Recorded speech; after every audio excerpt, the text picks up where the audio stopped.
ఇప్పుడు నేను స్లాంగ్కి tata bye by చెప్పేస్తానండి, ఎందుకంటే కొంచెం సీరియస్గా ఆడాల్సిన రౌండ్ ఇది. ఇక్కడ నుంచి నేను ఈ రౌండ్లో కొన్ని టాస్క్లు ఉంటాయి. సో ఫస్ట్ రౌండ్ ఏంటంటే నెట్ రౌండ్, వల గురించి. Second round campus round, boat round, tsunami round, anchor round, ఇలా 5 రౌండ్స్ ఉన్నాయండి. ఓకే, నెట్ రౌండ్, వల రౌండ్ అంటే మీ సినిమాకి రిలేటెడ్ ఎలిమెంట్స్తోనే మేము రౌండ్స్ క్రియేట్ చేసాం. సో ఫస్ట్ ఒక పెళ్లి చేయాలంటే 1000 అబద్ధాలు ఆడి పెళ్లి చేయాలంటారు. సినిమా తీయాలంటే కనీసం 100 అబద్ధాలైనా ఆడాలి కదా. సో అలా మీరు ఏ సిచ్యువేషన్లో ఎవరికి వలేశారు, ఎలా అబద్ధాలు ఆడి, అబద్ధాలు అంటే అబద్ధాలు కాదు, ఎలా మీ దారికి తెచ్చుకున్నారు సిచ్యువేషన్ని అని చెప్పేసి ఇది ఒక టాస్క్ అండి. So let's start the net round. Movie 1.5 years అయింది కదండి, ఆల్మోస్ట్ చాలా డేట్స్ రిక్వైర్మెంట్ ఉంటుంది కదా. సో మీరు హీరోయిన్ గారి డేట్స్ని ఎలా వలేసి తీసుకున్నారు అనేది క్వశ్చన్. కొన్ని వలలు ఎలా ఉంటాయంటే నిజం చెప్పి సరెండర్ అవడంలో వాళ్ళకి వల క్రియేట్ అవుతుందని అలాగే తెలియదు.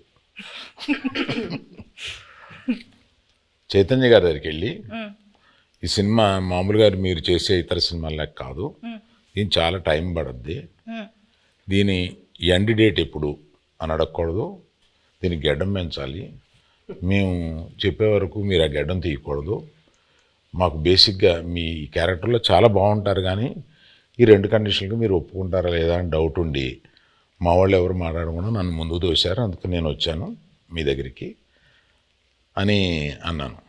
అసలు అరవింద్ గారు ఇంత ఇంట్రెస్ట్గా ఇందాక అసలు నన్ను ఎండ్ డేట్ కూడా అడగకంటే అసలు చాలా బడ్జెట్ పెట్టుకుని చాలా బాగా తీయాలనుకుంటున్నారు అన్న ఇంప్రెషన్లో పడిపోయాడా నా వల్ల అనేది నాకు అర్థమైంది. వెంటనే వల్ల పడిపోయారు. మరి పల్లవిని వల్ల వేసింది డైరెక్టర్ గారు వాసు గారు. ఓకే, పడిపోయిన తర్వాత మా ఆఫీస్కి వచ్చారు, అప్పుడు నేను వలలో పట్టుకున్నాను.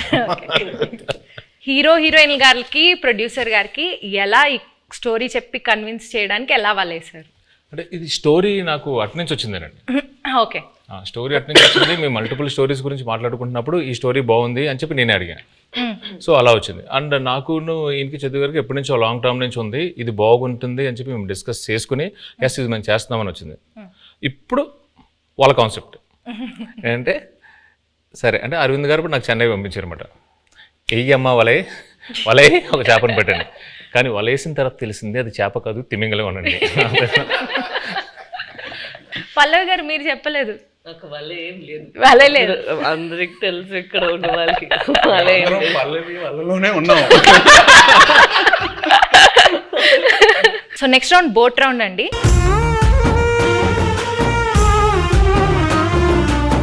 ఈ రౌండ్కి తండేల్ అంటే క్యాప్టెన్ కదా, సో అరవింద్ సార్ ఈ రౌండ్కి కెప్టెన్ సార్, మీరే ఈ బోట్ని నడిపే కెప్టెన్. మిగతా క్రూ మెంబర్స్ సార్, వాళ్ళని అడిగిన క్వశ్చన్స్కి వాళ్ళు ఎలా సమాధానం చెప్తున్నారో మీరు మార్క్స్ వేయాలి sir. Sir Arvind sir, cinema beginning నుంచి ఎండింగ్ లోపల మీరు ఏదైనా ఫేస్ చేసిన బిగ్గెస్ట్ స్టామ్ ఉందా, అదేంటి? బిగినింగ్ నుంచి ఎండ్ వరకు ఒకే స్టామ్ ఉందమ్మా, బడ్జెట్. అదే పెద్ద స్టామ్. ఈ స్టామ్లో నేను మామూలుగా సీలో మామూలుగా వెళ్ళిపోయి సరదాగా వచ్చి బడ్జెట్లో అనుకున్నాం, కుదరలేదు. మధ్యలో స్టామ్ వచ్చి బడ్జెట్ పెరిగింది. షూటింగ్లో ఎలాంటి ఛాలెంజెస్ ఎదుర్కొన్నారు? దీనికి రెక్కి చేసేటప్పుడు ఒకసారి సముద్రంలో పడిపోయింది మా పడవ. ఆల్మోస్ట్ ఒక కింద రాక్ ఉంటుందని మాకు తెలియలేదు. సో టప్పని ఇరుక్కుపోయి పడవ సగం ఇరిగిపోయి ఇలా అయిపోతుంది అన్నమాట. సో ఆబ్వియస్లీ మాకు స్విమ్మింగ్ రాదు, ఏమీ రాదు. నాకు ఎందుకో నిజంగా తెలియదండి, నాకు అప్పుడు కూడా భయం వేయలేదు. జారిపోతున్నారు, టైటానిక్లో జారిపోయినట్టు జుమ్ అని జారిపోతున్నారు. అసలు మీకు దేనికి భయం వేస్తుందండి? మీకు భయం అనేది లేదు కదా అసలు. అది చెప్ప మా వైఫ్ అంటే భయం అంటండి, అది ఆబ్వియస్లీ భయపడాలండి.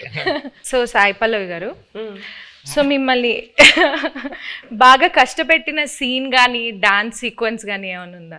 చెప్పండి. అవన్నీ ఉండవు. జూజీబీ నెక్స్ట్ అట్లేం లేదు, కరెక్ట్గా అది ఎగ్జిక్యూట్ చేయాలి, కరెక్ట్గా మనం యాక్ట్ చేయాలి అనే ఆ ప్రెషర్ ఉంటుంది కదా, అంతే ఉంటుంది. అండ్ తను చెప్పినట్టు చాలా కూల్ డైరెక్టర్గా ఉన్నారా. సో ఎప్పుడైనా చాలా భయం వచ్చింది ఈ సీన్ ఎలా చేయబోతున్నాం అంటే నేను చూసుకుంటాము అలా ఉంటారా, అదే నాకు పెద్ద భయం. ఏంటి ఇంత కూల్గా ఉన్నారు అలా అయిపోయి. ఈ బోట్లో ఎనర్జీ తగ్గినప్పుడు, అంటే ఈ బోట్ ప్రయాణం అంటే మూవీ ప్రయాణంలో ఎనర్జీ తగ్గిపోయినప్పుడు మీరు ఎలా మీ కో యాక్టర్స్ని కానీ మీ మీ టీంని ఎలా మోటివేట్ చేసేవాళ్ళు? ప్రతి ఎపిసోడ్ ఈ సినిమాలో చాలా పెద్ద ఎపిసోడ్. పాపం అరవింద్ గారికి ఆయనకి బాగా ఆయన హీట్ మ్యాక్సిమం ఆయనే ఫేస్ చేశారు. కానీ మాకు ప్రతి ఎపిసోడ్ ఒక ఛాలెంజింగ్ ఎపిసోడే. అండ్ సముద్రంలో చాలా వరకు షూటింగ్ చేసాం ఈ సినిమా. అండ్ సముద్రంలో చేయటం not at all easy. So షెడ్యూల్కి కొంచెం గ్యాప్స్ ఎక్కువ తీసుకునేవాళ్ళం. మీరు ఆ పెద్ద బోట్లో ఉంటే లైఫ్ బోట్లో, పెద్ద బోట్ సింక్ అవుతూ ఉంటే లైఫ్ బోట్లోకి ఎక్కాలన్నారు కదా, నాకు ఆ సిచ్యువేషన్ వచ్చుంటే నేను పెద్ద బోట్లో ఉన్నా, స్టామ్ వచ్చింది, నేను చందుకు ఫోన్ చేస్తా, చందు నన్ను కాపాడు చందు అంటే తను ఒక లైఫ్ బోట్లోకి వచ్చి నన్ను లైఫ్ బోట్లో పెట్టి తను వెళ్ళిపోతాడు. నన్ను మధ్యలో ఆ లైఫ్ బోట్లో వదిలేస్తాడు. I will come in some time, మీరు అక్కడే ఉండండి, నేను కొన్ని రోజుల్లో వస్తా, డోంట్ వరీ. అక్కడే ఆ లైఫ్ బోట్లో నాకు స్నాక్స్, ఒక ఎంటర్టైన్మెంట్ అన్నీ నన్ను కంఫర్ట్గా పెట్టి నేను వస్తా. ఒక 1-2 monthsలో వస్తా, వచ్చి పికప్ చేసుకుంటా. అంత కూల్గా ఉంటాడు మా చందు. సో మీరు మధ్యలో వదిలేస్తారు అలాగా? మధ్యలో వదిలేదండి, ప్రిపరేషన్ కోసం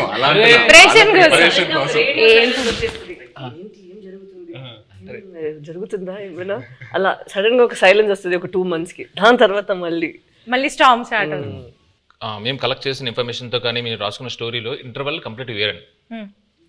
ఒకసారి మళ్ళీ మనం వెళ్ళినప్పుడు మొత్తం అంతా అక్కడ శ్రీకాకుళం వెళ్ళి మొత్తం రీసెర్చ్ చేస్తున్నప్పుడు ఇంకా డీప్ అండ్ డెప్త్గా ఆ 22 మందిని కూర్చొని వాళ్ళని వీళ్ళని అడిగితే, అప్పుడు వాళ్ళు అక్కడ ఫిషింగ్లో ఉన్నప్పుడు వాళ్ళకి ఒక 2017లో ఒక స్టార్మ్ వచ్చింది. నిజంగా వాళ్ళ పడవలు ఎలా అయ్యాయి, ఒక పెద్ద కార్గో షిప్ ఎలా వచ్చింది, దాన్ని ఎలా ఫేస్ చేశారు, ఇవన్నీ విన్న తర్వాత అప్పటికే బడ్జెట్ ఫిక్స్ అయిపోయింది. మెల్లిగా పిల్లిలో వచ్చాయి మళ్ళీ అరవింద్ గారి దగ్గరికి వచ్చి, అరవింద్ గారు అంటే మన ఇంటర్వెల్ని మొత్తం ఇప్పుడు ఏదో నార్మల్గా అక్కడ ఎవరు ఓకే చెప్పింది వాసువే కదా, విని యాస్టేజ్ చేయాలి సార్, మనం ఇది యాస్టేజ్ చేస్తున్నాం దింపుతున్నాం మనకే కదా ఎంకరేజ్. అవును చెప్పి నా దగ్గరికి వచ్చి అప్పుడే ప్రపోజల్ చెప్పారు, మీరంతా డిసైడ్ చేసుకున్నా వాసు అక్కడ ఫిక్స్ అయినారంటే అమ్మా సూపర్ అంతకన్నా అని చెప్పాము. అప్పుడు ఆ స్టార్మ్ సీక్వెన్స్ వచ్చింది. మెల్లగా మా ఛాంబర్ రూమ్ ఒకటి ఉంటుంది, మాకు ఏం మాట్లాడుకున్నా కమ్ టు ది రూమ్ అన్నట్టు. సో అరవింద్ గారితో కూర్చోబెట్టి మెల్లగా చెప్పి నన్ను అప్రూవల్ చేశారు. సీరియస్గా చెప్పనండి, ఈయన బడ్జెట్ గురించి మాట్లాడుతున్నారు కానీ మధ్యలో నేను అలిగేసి నాకు ఇది వద్దు నేను చేయను అని చెప్పాను. ఆ స్టార్మ్ సీక్వెన్స్ వద్దు అరవింద్ దగ్గర, మామూలుగా వెళ్ళిపోదాం అంటే ఆయనే నో, ఇప్పుడున్న ఆడియన్స్కి ఆ స్పాన్ తెలియాలి, అది కావాలి అని చెప్పి ఆ స్టార్మ్ని ఆహ్వానించింది ఆయనే. సీరియస్లీ